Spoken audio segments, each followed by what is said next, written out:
السلام علیکم ورحمۃ اللہ وبرکاتہ۔ الحمد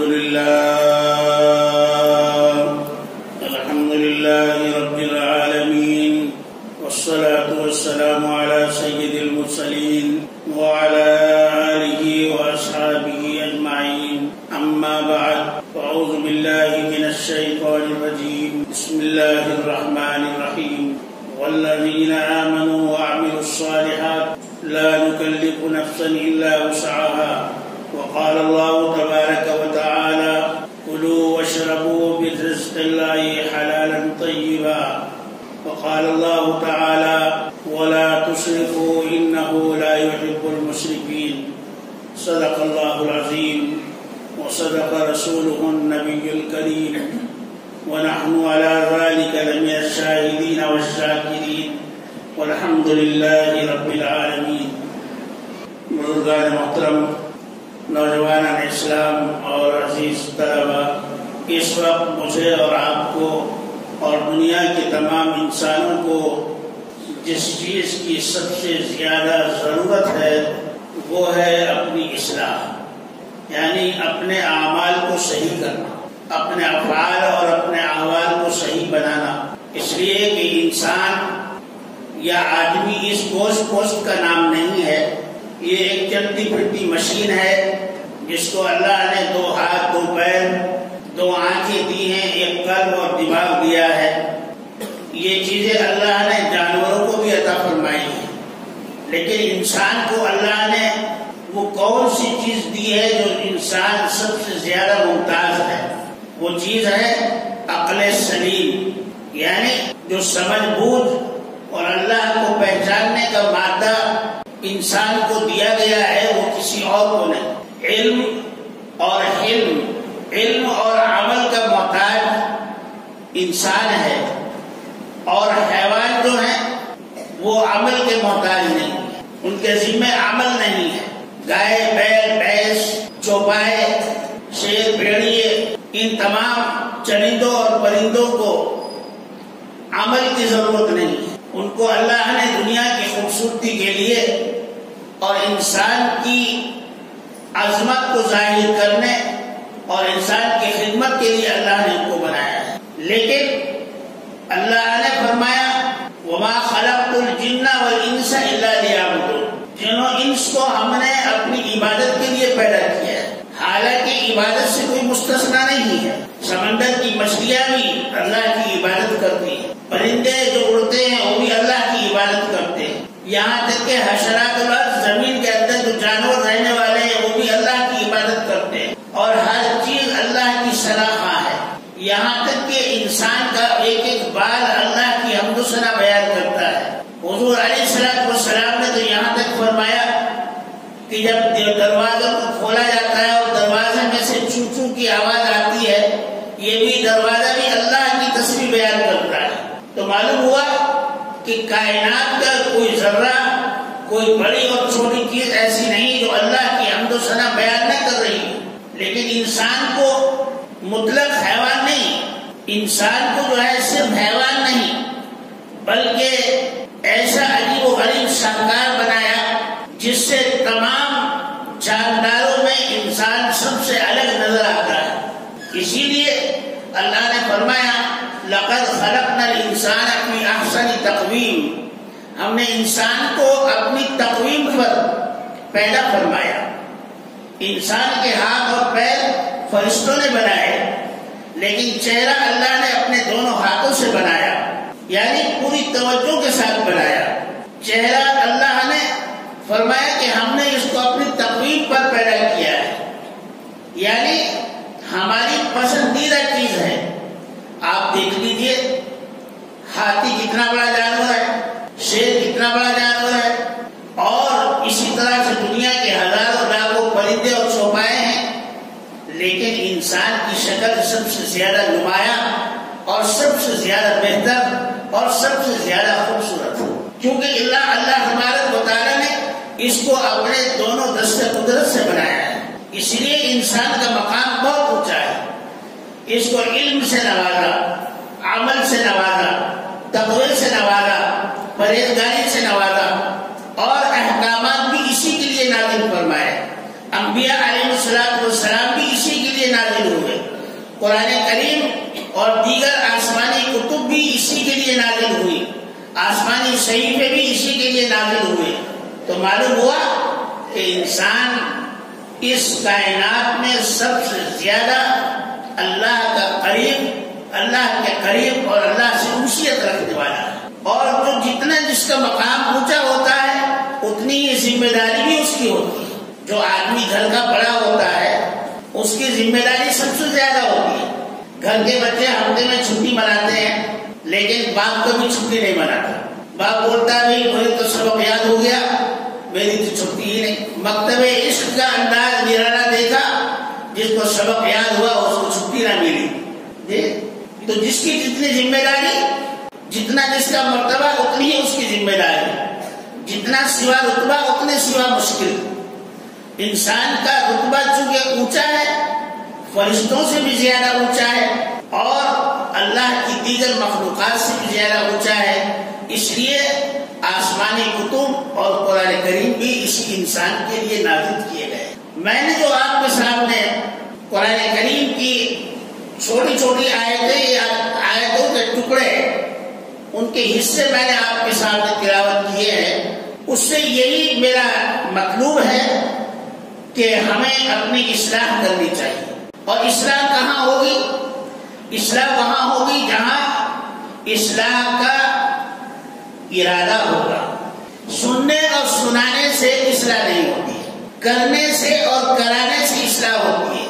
دل میں بات اتر جائے تو اصلاح ہوتی ہے، اور اگر سر کے اوپر سے بات گزر جائے تو پھر کچھ نہیں ہوتا ہے۔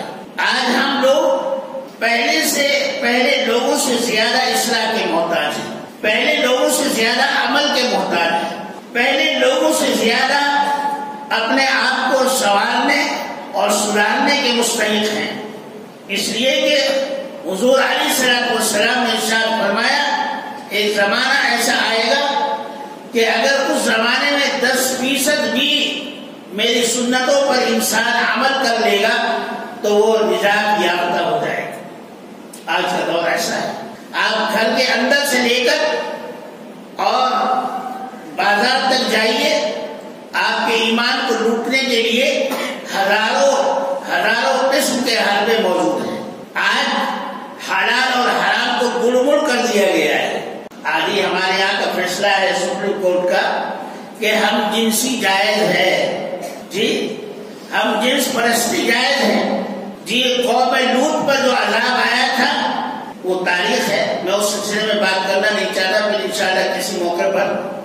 لیکن جب ججوں کے دماغ جو ہے سیاہ ہو جائے اور منصف کا مزاج جو ہے بدل جائے اور اچھے اور برے کی تمیز اٹھ جائے تو ظاہر بات ہے ملک کا بیڑا ہی غرق ہوگا، ملک میں کہاں جو ہے امن و امان پیدا ہوگا۔ جب منصف کو یہ خیال نہ رہے کہ کون سی چیز فطری ہے اور کون سی چیز غیر فطری، اور آنکھ بند کر کے، کانوں کو بند کر کے اور بغیر سوچے سمجھے فیصلے کیے جائیں من مانے، تو اس سے تو ظاہر بات ہے کہ ملک میں جو ہے فساد ہوگا، ملک میں اختلاف، اور ملک میں جو ہے اخلاقی گراوٹ آئے گی، اور ایسے حالات پیدا ہوں گے جہاں شرم و حیا کا جنازہ نکل جائے گا۔ میں نے جو قرآن کریم کی تلاوت آپ کے سامنے کی ہے اس سلسلے میں جو ہے اللہ نے فرمایا کلوا واشربوا من رزق اللہ حلالا طیبا، یہ سب سے پہلی چیز۔ جیسا کھانا جیسا پینا انسان کی رگوں میں جائے گا ویسے ہی اس کے اعمال ہوں گے۔ اگر آپ نے گاڑی میں صحیح پیٹرول نہیں ڈالا اور اس میں چمنی کا تیل ملا دیا تو کیا ہوگا؟ جب گاڑی آپ چلائیں گے تو پیچھے سے دھواں نکلتا جائے گا، معلوم ہوگا کہ گاڑی والے نے جو ہے پیٹرول صحیح نہیں ڈالا ہے جی۔ اسی طرح سے انسان جب غلط چیز کھائے گا، ناجائز کھائے گا، حرام چیز کھائے گا اور اللہ کو جو چیز ناپسند ہے وہ استعمال کرے گا تو اس کے اعمال سے ظاہر ہوگا کہ وہ اس کا کھانا اور پینا اور اس کا کمانا صحیح نہیں ہے۔ میں پرسوں ایک رسالہ پڑھ رہا تھا، مجھے وہ واقعہ جو ہے بڑا عجیب و غریب لگا اور میں نے سوچا کہ وہ میں آپ کو بھی سناؤں۔ مصر میں ایک صاحب تھے جو لاوارث تھے، جن کے والدین نہیں تھے، اور وہ ایک جامع مسجد میں ایک عالم دین کے پاس پڑھ رہے تھے، علم حاصل کر رہے تھے۔ ان کے پاس کھانے پینے کے لیے کچھ انتظام نہیں، پہننے کے لیے کوئی انتظام نہیں، اور اسی طرح دنیاوی زندگی گزارنے کا کوئی سامان لوازمات نہیں۔ کسی نے لا کر دے دیا، کچھ کھا لیا، اور حضرت کے پاس پڑھتے رہے، امام صاحب کے پاس۔ امام صاحب بھی بڑے اللہ والے، ان کو نہایت تقوی اور پرہیزگاری کے ساتھ پڑھا رہے تھے۔ اب یہ پڑھتے پڑھتے بڑے ہو گئے، جوان ہو گئے، بالغ ہو گئے، داڑھی آ گئی۔ اب ایک دن ایسا ہوا کہ حضرت تو پڑھا کر چلے گئے، لیکن ان کو بھوک بہت زیادہ لگی، اتنی بھوک لگی کہ ان سے برداشت نہیں ہوا۔ تو یہ مسجد کے اوپر چڑھے، اور مسجد کے اوپر چڑھ کر جو برابر میں گھر تھا اس کی چھت پر گئے، پھر اس سے اور دوسری چھت پر، پھر اس سے اور دوسری چھت پر۔ کہیں راستہ نیچے اترنے کا نہیں مل رہا تھا۔ کئی گھروں کو جانے کے بعد ایک گھر میں سیڑھیاں تھی، وہ اس میں اتر گئے، اور آہستہ آہستہ وہ باورچی خانے کی طرف، کچن کی طرف گئے، تو وہاں دیکھا کہ سالن بنا ہوا رکھا ہے، اور انہوں نے جو کھول کر دیکھا اس میں تو بیگن نظر آیا۔ تو جلدی سے بھوک لگی ہوئی تھی، فوراً جو ہے چمچے سے ایک بیگن نکالا اس میں سے اور منہ میں دیا کھانے کے لیے، اس کا ایک حصہ توڑ کر کھا لیا۔ مگر خیال یہ آیا کہ یہ تو حرام ہے، بغیر مالک کی اجازت میں اس گھر میں بغیر اجازت آیا ہوں، یہ گناہ۔ اب آنے کے بعد یہ بغیر اجازت کھانا کھا رہا ہوں، یہ گناہ، تو پھر میری تعلیم سے کیا فائدہ؟ بس انہوں نے وہیں بیگن کو تھوکا، اور وہ جو آدھا بیگن بچا تھا وہ ڈھکن کے اوپر رکھ دیا، اور آہستہ سے پھر گزرے ایسے، اور پھر اپنا سیڑھیوں سے اوپر ہوتے ہوئے جا کر پھر مسجد میں بیٹھ گئے۔ اللہ سے دعا کرتے رہے، اے اللہ مجھے رزق حلال عطا فرما دے، میرے لیے کوئی سبیل پیدا فرما دے، میں تو تیرا محتاج ہوں، رزق دینے والا تو ہے، دنیا رزق نہیں دیتی، رزاق تو اللہ ہے، رزاق تو آپ ہیں، رزق دینے والے تو آپ ہیں، آپ میرے لیے کوئی انتظام فرمائے۔ ظہر کی نماز ہو گئی، نماز کے بعد یہ اپنے کتاب میں مشغول تھے، بھوک تو بہت زیادہ لگ رہی تھی، چہرہ بھی اترا ہوا تھا، تو دیکھا کہ ایک بڑے میاں لاٹھی ٹیکتے ہوئے آئے مسجد میں، اور امام صاحب سے کچھ بات کی انہوں نے۔ تو امام صاحب نے کہا کہ بھائی میں پوچھ کر دیکھتا ہوں۔ تھوڑے دور کے فاصلے پر ایک برقع پہنے ہوئے ایک عورت بھی تھی، تو دور بیٹھی ہوئی تھی، تو ان کی سمجھ میں یہ آ رہا ہے کہ شاید مجھے انہوں نے دیکھ لیا ہے کہ میں نے بیگن کھا لیا ہے، چوری پکڑی گئی۔ مگر بات کچھ اور تھی۔ امام صاحب نے ان کو بلایا کہ بھائی دیکھو، تم تو علم حاصل کر رہے ہو، لیکن تمہارے پاس نہ گھر ہے نہ در ہے، جی نہ تمہارے پاس جو ہے سر چھپانے کے لیے کوئی جگہ ہے، نہ کھانے اور پینے کا کوئی راستہ ہے۔ یہ جو صاحب آئے ہیں، یہ بڑے میاں، یہ اپنی بھتیجی کو لے کر آئے ہیں ساتھ میں، یہ بیوہ ہو گئی ہے، کوئی بچہ ان کو نہیں ہے۔ اب یہ بڑے میاں کہہ رہے ہیں کہ میری بھتیجی کسی نیک آدمی سے شادی کرنا چاہتی ہے، اگر کوئی آدمی ایسا ہو جو نیک آدمی ہو تو میرا نکاح پڑھا دو۔ اب اس نوجوان نے کہا کہ حضرت میں نکاح کیسے پڑھاؤں، میرے پاس تو جو ہے نکاح کے بعد چھوارے تقسیم کرنے کے لیے بھی میرے پاس پیسے نہیں ہیں، نئے کپڑے بنانا تو بہت بڑی بات ہے۔ حضرت نے فرمایا بھائی یہاں تم سے کوئی مطالبہ نہیں ہے، یہ عورت جو ہے خود بہت مالدار ہے، اور یہ عورت بھی متقی اور پرہیزگار ہے، یہ صرف اس لیے نکاح کرنا چاہتی ہے تاکہ دنیا کی بد نظری سے یہ بچی رہے۔ تو انہوں نے کہا کہ حضرت اس سے بہتر کیا ہے، سبحان اللہ آپ نکاح پڑھا دیجیے، مجھے منظور ہے۔ عورت سے بلا کر پوچھا گیا کہ یہ لڑکا ہے مرد ہے، آپ کو یہ پسند ہے، ان کی صورت شکل دیکھ لو کہ جی ہاں ٹھیک ہے۔ حضرت نے نکاح پڑھایا، چچا جو ہے گواہ رہے اور دوسرے لوگوں کو بلا لیا، اور حضرت نے نکاح پڑھایا، دعا کی اور کہا کہ بھائی اپنی بیوی کا ہاتھ پکڑ کر چلے جاؤ، جہاں یہ تمہیں لے جائے وہاں جاؤ۔ یہ ابھی کا واقعہ ہے، پچھلے مہینے کا واقعہ ہے۔ تو یہ صاحب جو ہے لے کر چلے، جب اندر مکان میں گھسے تو دیکھا کہ وہی مکان ہے جہاں یہ بیگن کھانے کے لیے پہنچ گئے تھے۔ بیوی نے کہا کہ میں کچھ آپ کے لیے کھانے کے لیے لاؤ، یہاں لاؤ۔ اب وہاں گئی تو دیکھا وہ آدھا بیگن اوپر رکھا ہوا ہے۔ تو اس نے کہا یہ بیگن کیسے؟ یہ تو آدھا کٹا ہوا ہے، آدھا کھایا ہوا ہے، کس نے کھا لیا؟ تو انہوں نے پورا واقعہ بتایا، میں اتنا بھوکا تھا، اسی طرح سے میرے حالات تھے، اور میں اس خوف سے کہ میں حرام نہ کھاؤں میں نے اس کو آدھا کھایا آدھا چھوڑ دیا۔ تو بیوی نے کہا کہ مبارک ہو، تم نے ناجائز کھانے کے لیے اپنے آپ کو روک دیا تو اللہ نے نہ صرف وہ کھانا آپ کو عطا فرمایا بلکہ اس کھانے کو حلال کر کے آپ کو دیا۔ اس گھر کی جو عورت تھی اس کو آپ کے نکاح میں دے دیا، اس کے مالک آپ بن گئے۔ وہ گھر جس میں وہ رہتی ہے اس کے مالک آپ بن گئے۔ اللہ نے آپ پر کتنا کرم فرمایا۔ انسان جب کسی نیکی کا ارادہ کرتا ہے تو اللہ تعالیٰ اس کے لیے ایسے اسباب پیدا فرماتے ہیں کہ انسان کبھی اس کو سوچ نہیں سکتا ہے۔ تو انہوں نے بھی اللہ کا شکر ادا کیا کہ واقعی کمال کی بات ہے کہ میں نے جس گھر میں گھس کر چوری سے کھانے کی کوشش کی اور میں نے اپنے آپ کو باز رکھا تو اللہ تبارک و تعالیٰ نے مجھے اس پورے گھر کا مالک بنا دیا، اس پورے گھر کی ذمہ داری اور پورے گھر کے اسباب کا، مال کا، سب کا ساتھ جو ہے مجھے مالک بنا۔ تو معلوم ہوا کہ کلو واشربو من رزق اللہ، کھاؤ اور پیو اللہ کا دیا ہوا رزق، حلالا طیبا، جو حلال بھی ہو، پاک بھی ہو۔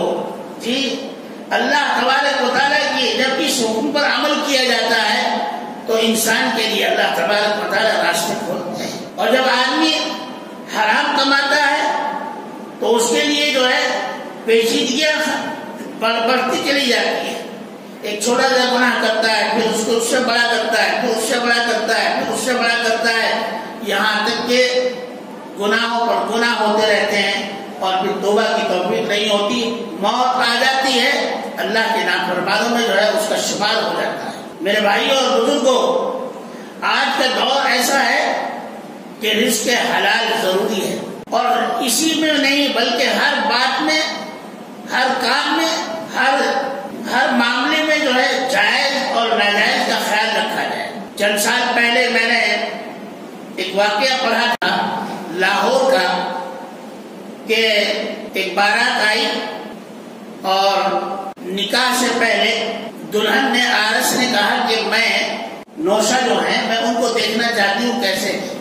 لوگوں نے کہا بھائی یہ تو رشتہ پہلے سے ہو رہا تھا، اس میں دیکھنے دکھانے کی بات کیا ہے؟ لیکن لڑکی نے نہیں مانا۔ بہرحال لڑکے کو اندر بھیجا گیا تو لڑکی نے بات چیت کی اور کہا کہ دیکھو آپ بہت خوبصورت ہیں، ماشاءاللہ بہت ہینڈسم ہیں، لیکن یہ کیا ہے؟ یہ آپ نے تنکے سے رکھ لیے، گھاس اگا لی، آپ نے داڑھی کو یہ کیا رکھ دیا ہے؟ اس کو آپ صاف کر لو تو میں آپ سے نکاح کرا لیتی۔ اب نوجوان ہکا بکا رہ گیا، ارے بھائی ابھی تو نکاح ہونے والا ہے اور داڑھی تو میں پہلے سے رکھتا ہوں۔ اس نے کہا بھائی یہ بات تو آپ کو پہلے بتانی چاہیے، میں تو داڑھی پہلے ہی سے رکھتا ہوں۔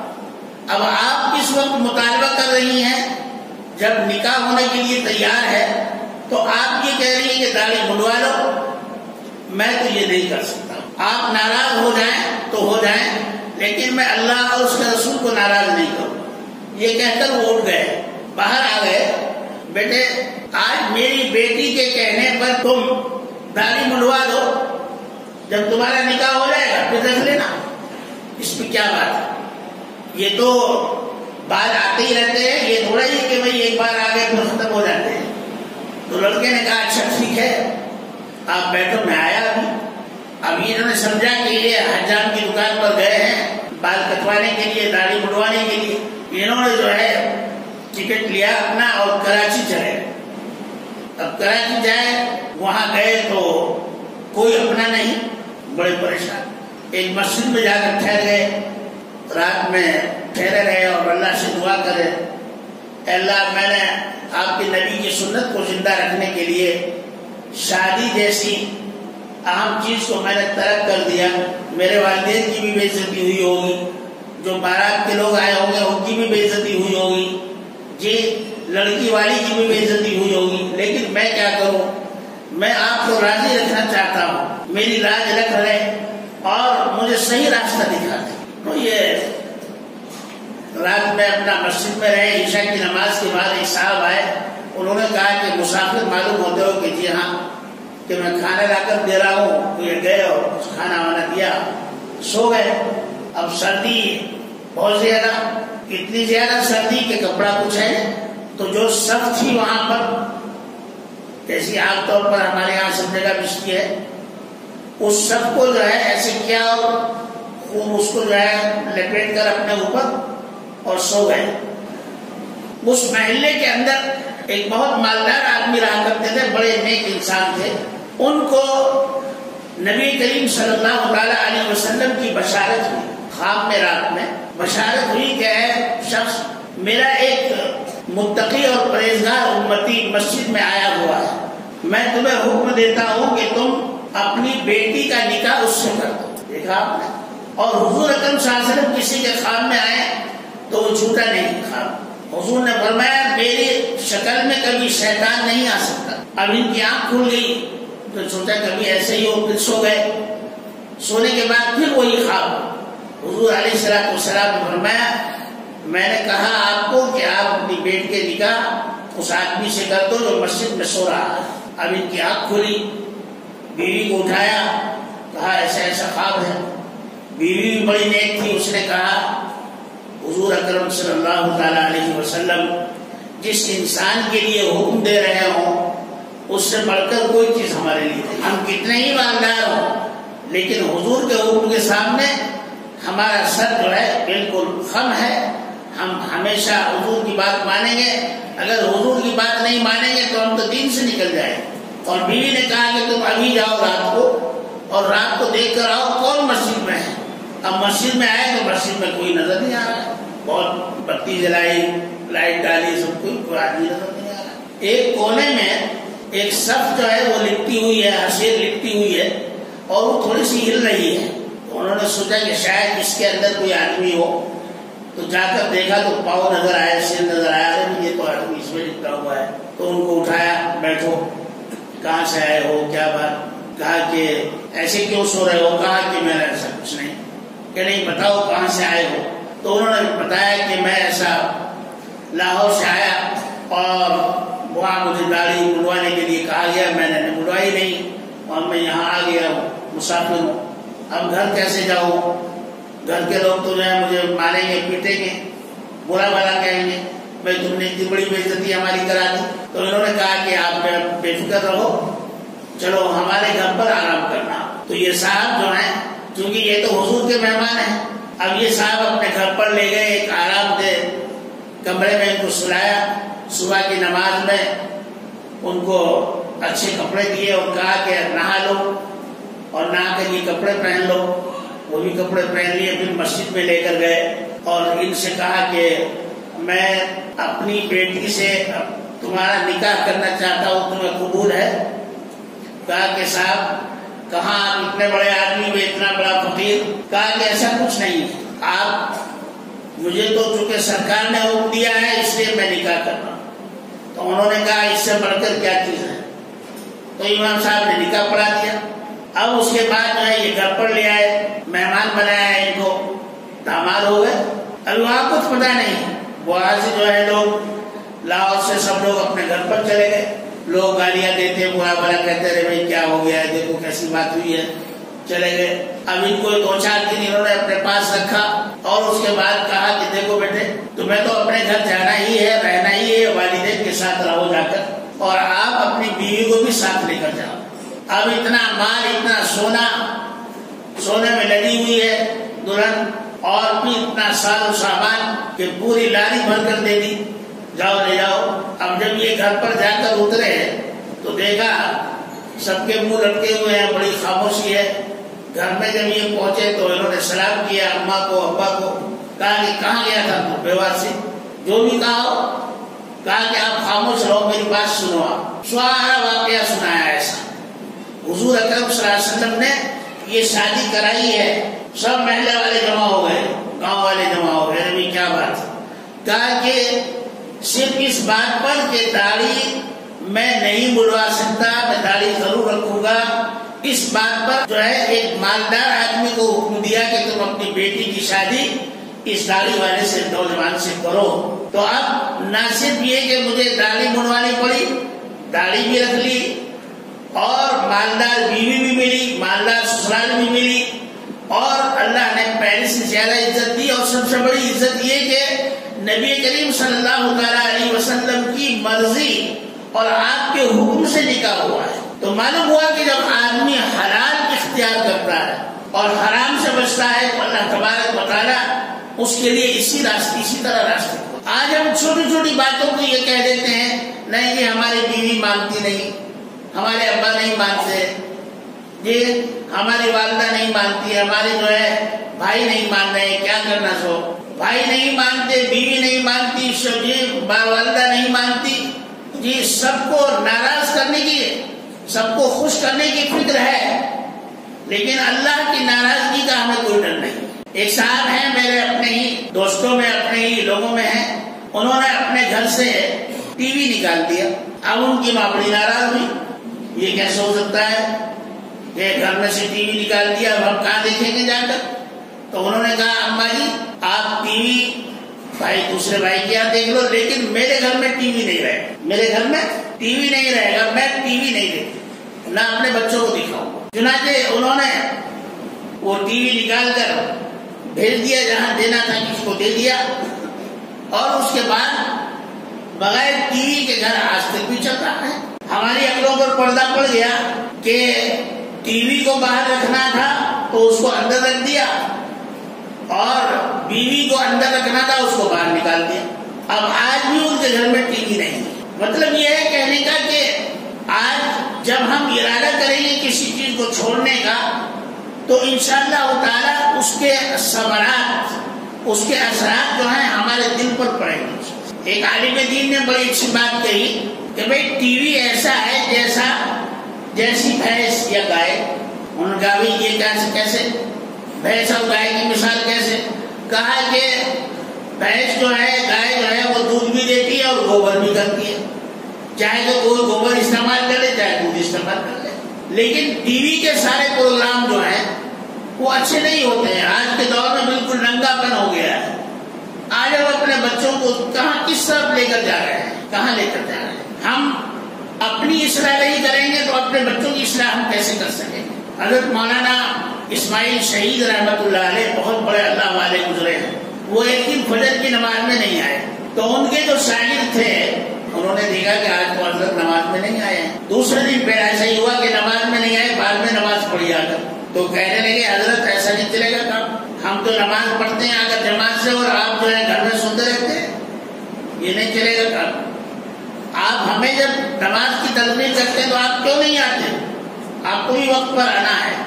تو حضرت نے گردن جھکا لی، یہ نہیں کہا کہ میرا چھوٹا کہہ رہا ہے، کہا کہ بے شک مجھ سے غلطی ہو گئی ہے، انشاءاللہ آئندہ نماز میں غیر حاضری نہیں ہوگی۔ اچھی بات کوئی آدمی چھوٹا کہے یا بڑا کہے، غریب کہے یا امیر کہے، دیہاتی کہے یا شہری کہے، کوئی بھی آدمی کہہ رہا ہے اس کی بات کو ماننا چاہیے، ہر اچھی بات کو لینا چاہیے، بری بات کو چھوڑنا چاہیے۔ آج ہمارے مزاج جو ہیں بگڑ گئے ہیں، آج ہم یہ سوچتے ہیں کہ ہم سے چھوٹا آدمی اگر کوئی ہمیں اچھی بات بتا رہا ہے تو یہ ہماری اپنی توہین ہے، یہ کیسے ہو سکتا ہے؟ میں بارہا اس بات کو کہا کرتا ہوں کہ جب آدمی کو بخار ہو جاتا ہے تو وہ گھر والوں سے کہتا ہے کہ میرا ذائقہ خراب ہو گیا، ہر چیز کڑوی لگ رہی ہے، گھر والے دیتے ہیں کہ لو یہ کھا لو، یہ فروٹ کھا لو، کہ نہیں کڑوا ہے، اچھا یہ کھا لو یہ بھی کڑوا ہے، خوب یہ چٹپٹا سالن بنا کر دیتے ہیں کھانا تو کہتا ہے نہیں یہ بھی کڑوا ہے، تو گھر والے کہتے ہیں کہ دیکھو یہ ساری چیزیں اچھی ہیں، ہم بھی کھا رہے ہیں، ہم کو اچھا لگ رہا ہے، لیکن چونکہ آپ کا مزاج بگڑ گیا ہے، بخار آنے کی وجہ سے آپ کی زبان کا ذائقہ بدل گیا ہے، اس لیے آپ کو یہ چیز کڑوی معلوم ہو رہی ہے۔ وہی مثال آج ہم پر اور آپ پر صادق آتی ہے کہ ہمارے مزاج بدل گئے. جب شریعت کا کوئی حکم آتا ہے تو اندر سے شیطان دل میں وسوسہ ڈالتا ہے، یہ شریعت پر عمل کرنا تو جو ہے بڑے لوگوں کا کام ہے، اللہ والے لوگوں کا کام ہے، یہ کام تو جو ہے علماء کا ہے، یہ کام تو صلحاء کا ہے، یہ کام تو جو ہے جو اولیاء ہے ان کا کام ہے. نہیں، ایسا نہیں. ہر چیز پر عمل کرنا ہر مسلمان کا کام ہے. ہر چیز پر عمل کرنا ہر مسلمان کا، چاہے چھوٹی سی چیز ہو، چھوٹی سی چیز ہے تو اس پر بھی اللہ تبارک و تعالیٰ اس کا اجر عطا فرماتے ہیں. ایک آدمی نہایت گناہگار، بہت گناہگار، سمندر کے کنارے پر کھڑا ہے. پرانے زمانے کی بات ہے. سمندر میں تھوڑی دور کے فاصلے پر ایک کشتی ہے اور دوسری. اس کشتی میں بیٹھنے والے کو چھینک آئی تو اس نے کہا الحمدللہ. ایک بات یاد رکھیے، حضور اکرم صلی اللہ علیہ وسلم نے ارشاد فرمایا جب چھینک آئے تو الحمدللہ رب العالمین علی کل حال اگر پڑھتے ہیں تو کبھی اس کو گردوں کا درد نہیں ہوتا. الحمدللہ رب العالمین علی کل حال یہ پڑھنا چاہیے. تو حضور نے فرمایا کہ اس کو گردوں کا درد نہیں ہوتا ہے. تو یہ وہاں سے چھینک کی آواز آئی اور الحمدللہ بھی کہا اس نے، چھینکنے والے نے. تو اب اس نے سوچا کہ میں اس کو جواب کیسے دوں، اتنی دور تو میری آواز جاتی نہیں. تو انہوں نے یہاں سے 2 آنے میں کشتی کرایہ پر لی اور اس کشتی والے کے پاس پہنچ کر کہا یرحمک اللہ. اب ہمیں اور آپ کو تو عجیب لگے گا، دماغ خراب ہے، ارے یہ سے کہہ دیتا ہے یرحمک اللہ. 2 آنے خرچ کیے، اس زمانے میں 2 آنے بڑی چیز ہوتی تھی. 2 آنے خرچ کیے اور وہاں کشتی کے بعد جا کر کہا، جس کو چھینک آئے گی اس سے کہا یرحمک اللہ، اللہ آپ پر رحم فرمائے. انہوں نے بھی کہا کہ یہدیکم اللہ. تو محض اس بات پر کہ وہ نمازی بھی نہیں تھا، کچھ نہیں تھا، گناہگار بندہ تھا، یہ اللہ نے اتنی سی بات پر اس کی مغفرت فرما دی کہ اس نے چھینک آنے پر الحمدللہ سنا تو اس نے الحمدللہ کے جواب میں یرحمک اللہ کہا. اس چھوٹی سی بات پر، اس چھوٹی سی سنت پر عمل کرنے سے اللہ تبارک و تعالیٰ نے اس بندے کی مغفرت فرما.